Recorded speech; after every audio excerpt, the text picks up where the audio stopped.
नमो India में हूं sir pipe. स्वागत है आपका वर्ल्ड अफेयर्स हिंदी में। तो आइए समझते हैं कि आखिर मामला क्या है। दरअसल जब आप एक ऐसे आर्टिकल देखते हो जहां यह स्पष्ट कराया जा रहा है अजरबैजान के राष्ट्रपति इल्हाम की ओर से ऐसा कुछ आरोप इंडिया और फ्रांस देशों के ऊपर लगाया जा रहा है कि नागोर्नो काराबाख की वार को लेके आर्मेनिया को एक तरह से प्रमोट किया जा रहा है, उस्काया जा रहा है ताकि ये फिर से युद्ध करने की स्थिति उत्पन्न हो और ये बदला लेंगे इनसे। आखिर क्या है मुद्दा, क्यों इन्होंने दो ऐसे देशों के ऊपर आरोप लगाया जो काफ़ी अपने आप में क्षमता रखता है इन्हें मुंहतोड़ जवाब देने की। आखिर खास करके हमारा देश यानी भारत के ऊपर इन्होंने ऐसा क्यों लगाया आरोप, तो ये समझने वाली बात हो जाता है। इसके अतिरिक्त यहाँ मामला जुड़ जाएगा यूक्रेन और रसिया वार से भी और यूरोप देशों के कुछ दिग्गज नेताओं का भी। तो आओ स्टेप बाय स्टेप समझते हैं कि आखिर मामला कहाँ से क्या शुरू हुआ है।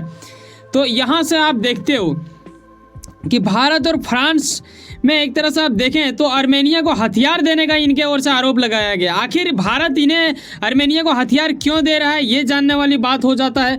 साथ ही फ्रांस क्यों दे रहा है, अच्छा चलो भारत दे रहा है ये समझ में आ रहा है क्योंकि ये पहले भी साल में हमने देखा कि ऐसा कुछ मैटर आया था। लेकिन यहाँ समझने वाली बात ये भी है ना, हमारे पड़ोसी भाई साहब वाहियातों से बड़ा इस्लामिक धर्म मानने वाला एक छोटा सा देश ये पाकिस्तान देख रहे हो, इनका जिगरा वाला दोस्त है अजरबैजान कंट्री। तो यकीनन अगर आपका दुश्मन ठीक है और उसका कोई दुश्मन हो तो यकीनन वो क्या होगा, वो तो आपके लिए एक जिगरा वाला दोस्त टाइप का ही होगा।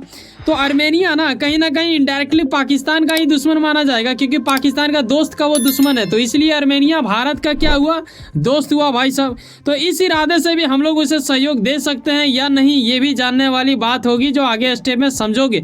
लेकिन मामला क्या है कि यहाँ इसका जो जुड़ा हुआ है ना वो दरअसल इस मैप में यहाँ पे रेड कलर का जो आप देख रहे हो इसे बोला जाता है नागोर्नो काराबाख। ठीक है, यही इलाका के लिए ये वर्षों से लड़ते आ रहे हैं दोनों। लेकिन आर्मेनिया को ना काफ़ी हद तक मतलब देखो आबादी के मामले में भी आर्मेनिया इससे काफ़ी कम आबादी का रखता है। लेकिन कहीं ना कहीं ये जो नागोर्नो काराबाख में जो लोग रह रहे हैं इनका कहना है कि भाई साहब हमारे पूर्वज जो थे वो आर्मेनिया से ही आए थे तो इसीलिए हम आर्मेनिया को ही चाहते हैं। और ऐसे में क्या होता है कि ये ऊंचाई जगह पे ठीक है, अब ऊंचाई जगह से नीचे जगह पे ना कुछ बम पटकना भी बड़े इजीली बात हो जाता है और उनके नीचे वाले सेनाओं से युद्ध करना भी थोड़ा ईजी हो जाता है। बस इनके पास चाहिए था हथियार और अब दो देशों का हथियार इनका यहाँ पे पहुंच रहा है ऐसा अजरबैजान का कहना है। यही वजह है कि अजरबैजान इन दिनों डरता नजर आ रहा है। कहीं ऐसा तो नहीं कि ये जो भाई साहब का यहाँ मोदी जी सहयोग कर रहे हैं इनका कहीं ये तो ना हो जाए। अब देखो मैं ये मोदी जी सहयोग कर रहे हैं ऐसा बोल दिया तो क्लेम मत समझ लेना क्योंकि ये आर्मेनिया की ओर से नहीं बल्कि अजरबैजान की ओर से कहा जा रहा है, ये खुद कह रहे हैं। और मैंने बीते कुछ महीना पहले शायद सितंबर में ये वीडियो बना के आपको बताया था जो अभी थंबनेल में आप देख रहे हो इसमें, क्योंकि इन्होंने क्या किया था कि नागोर्नो काराबाख में ना एक तरह से अटैक करके इन्होंने ये किया, कब्जा किया और उन लोगों की ओर से आत्मसमर्पण कर दी गई थी। और फिर वहाँ के लोग जो थे ना वो लोग भाग के चल गए थे आर्मेनिया, जो कि अभी यहाँ पे विवाद में आता नजर आ रहा है। यानी यहाँ से जब इनके ओर से ये क्षेत्र को अपने ओर मिला लिया तो ये यहाँ के लोग यहाँ भाग के यहाँ पे आ जाता है। ठीक है, ये क्लियर हो गया जो कि बीते कुछ महीना पहले ऐसा कुछ हुआ था। लेकिन अब मुद्दा क्या आ रहा है, ऐसा जब आप यहाँ स्टेटमेंट देखते हो भाई साहब गजब यार इंडिया की ओर से पिनाका मिसाइल रॉकेट का मतलब ऐसा कुछ प्रक्रिया देने की बात की चल रही थी या फिर दे दी गई थी। ऐसा इंडिया की सरकार कभी भी ऑफिशियल रूप से इन्हें एक्सेप्ट नहीं करता है लेकिन वो मानते हैं कि इंडिया नहीं दिया है। इस चीज़ को लेके इनकी रातों की नींद अजरबैजान की उड़ गई थी ऐसा कुछ आर्टिकल बताना चाह रहा। आखिर क्या दिया गया था ये भी यहाँ देख लो जो स्टेटमेंट के जरिए यहाँ पे आपको देखने को मिलता है। दरअसल पाकिस्तान का दोस्त अजरबैजान के राष्ट्रपति इल्हाम का आरोप है कि इंडिया और फ्रांस की ओर दोनों ये देश क्या कर रहे हैं, आर्मेनिया को ठीक है एक तरह से प्रमोट कर रहे हैं युद्ध के लिए ताकि वो इनसे लड़े। और इसी चीज़ को लेके ये आर्टिकल यहाँ पे इसलिए तालमेल बैठ जाता है क्योंकि इंडिया की ओर से भाई साहब इन्हें दिया गया है, ये कुछ तस्वीरों में आप देख रहे हो एक अद्भुत दृश्य जिसे इंडिया तैयार करता है। इंडिया किसे दे रहा है, पाकिस्तान के दोस्त को, उनके यानी दुश्मन को। ठीक है, यानी पाकिस्तान का दोस्त को हम लोग अजरबैजान को कभी नहीं देंगे भाई साहब, इनके जो विरोध में है आर्मेनिया को हम लोग दे रहे हैं ऐसा कुछ बताया जा रहा है। ठीक है, जो पाकिस्तान का दोस्त नहीं है। लेकिन यहाँ आप ये देखते हो कि किन किन चीज़ों की देने की बात की गई है। देखो यहाँ पे पिनाका की बात की जा रही है ठीक है, जो कि मल्टी बैरल रॉकेट लॉन्चर है। फिर यहाँ पे आप देखते हो कि एंटी टैंक मिसाइल की बात की गई है, फिर रॉकेट और गोला बारूद सहित हथियारों की यहाँ पे सप्लाई की गई है जो कि इंडिया की ओर से। लेकिन मैं फिर से स्पष्ट करा दूं कि इंडिया की सरकार इस चीज़ को ऑफिशियल रूप से एक्सेप्ट नहीं करती है। हालांकि पाकिस्तान का दोस्त अजरबैजान कई बार इंडिया के ऊपर आरोप लगाता आ रहा है कि भाई साहब आप भेज रहे हो जी, आप भेज रहे हो, ऐसा क्यों कर रहे हो आप। लेकिन बताना चाहेंगे ये चीज़ सोचना चाहिए था ना पहले। कश्मीर के मुद्दे पे भोंकने से शायद अपना मुंह चुप रखता है तो हम लोग शायद ऐसा ना करते हैं। हालांकि मेरी सरकार तो ये नहीं कह रही है कि हम लोग भेजें, लेकिन अगर दुर्भाग्य से ऐसा कुछ हो भी रहा है तो ये दुर्भाग्य किनका है? पाकिस्तान का है, क्योंकि पाकिस्तान से जो हाथ मिलाएगा वो तो जाएगा बेटा, इंडिया के साथ उंगली उठाओगे। लेकिन चलो एक बात आपको बता देना चाहूँगा जो जानना जरूरी हो जाता है आपकी निजी जानकारी के लिए। देखो हम यहाँ बात कर रहे हैं पिनाका का, ठीक है, जो कि रॉकेट लॉन्चर है।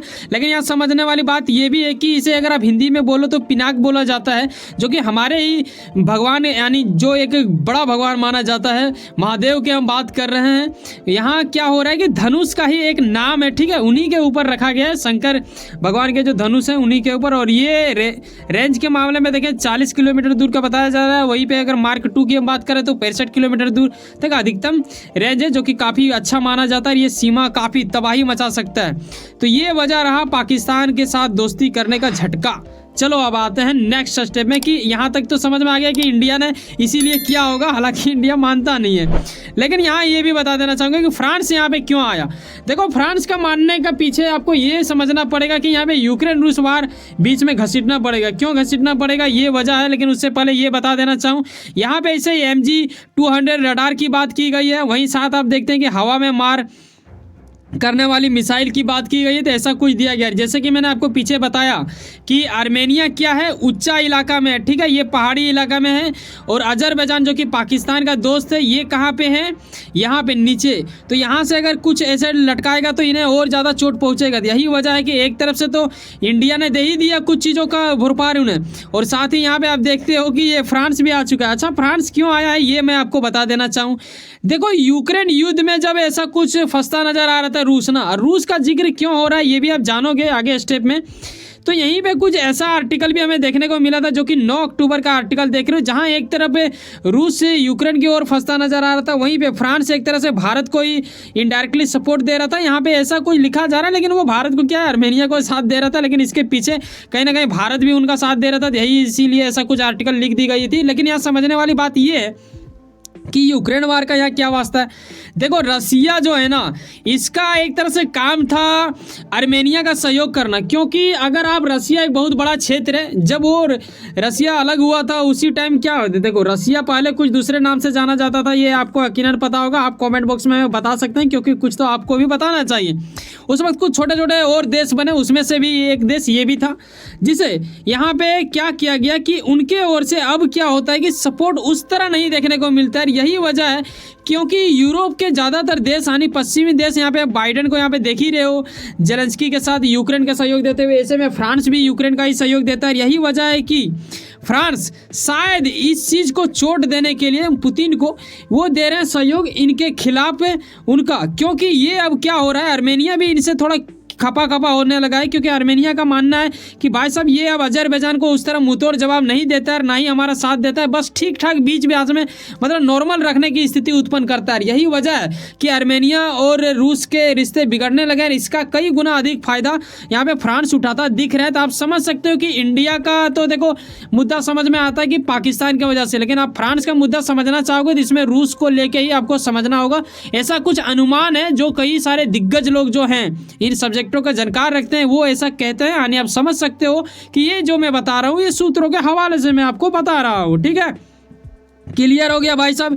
ये यहाँ पे आप देख सकते हो जो कि आर्मेनिया के नेता हैं, जो कि काफ़ी दिग्गज माने जाते हैं, लेकिन अफसोस अजरबैजान आए दिन चोट उसे पहुँचा जाता। अच्छा ये भी बता दूं कि अजरबैजान जो है ना वो इस्लामिक कंट्री है और ये है ईसाई का, तो ये एक अलग बात हो जाता है। अब समझने वाली बात ये अंत में ये समझो कि अब क्या हो रहा है कि बीते माह आपने देखा कुछ 1-2 महीना पहले कि यहाँ पे ऐसा कुछ हुआ कि इनके ओर से अटैक किया गया, ये अपने अंदर ही इन्होंने ले लिया, लेकिन यहाँ के लोग यहाँ पे भाग गए। लेकिन अब क्योंकि फ्रांस और इंडिया इन्हें सपोर्ट दे रहे थे, अब इन्हें डर लग रहा है अजरबैजान को कि ये फिर से कहीं अटैक ना कर दे इस चीज़ को पाने के लिए। तो यही वजह है कि ये दोनों घबरा रहे हैं उन चीज़ों को लेके कि इंडिया और पाकिस्तान के विरोध में जो भी था, लेकिन उसमें दोस्ती मैंने क्यों किया, यही सोच के वो पछता रहे होंगे। क्योंकि आज इंडिया अजरबैजान के खिलाफ आर्मेनिया का साथ देता दिख रहा है और वो भी फ्रांस भी देता दिख रहा है। तो ये उनके लिए भय की बात हो गई है, यही वजह से वो धमकी देता फिर रहे हैं इंडिया और फ्रांस को।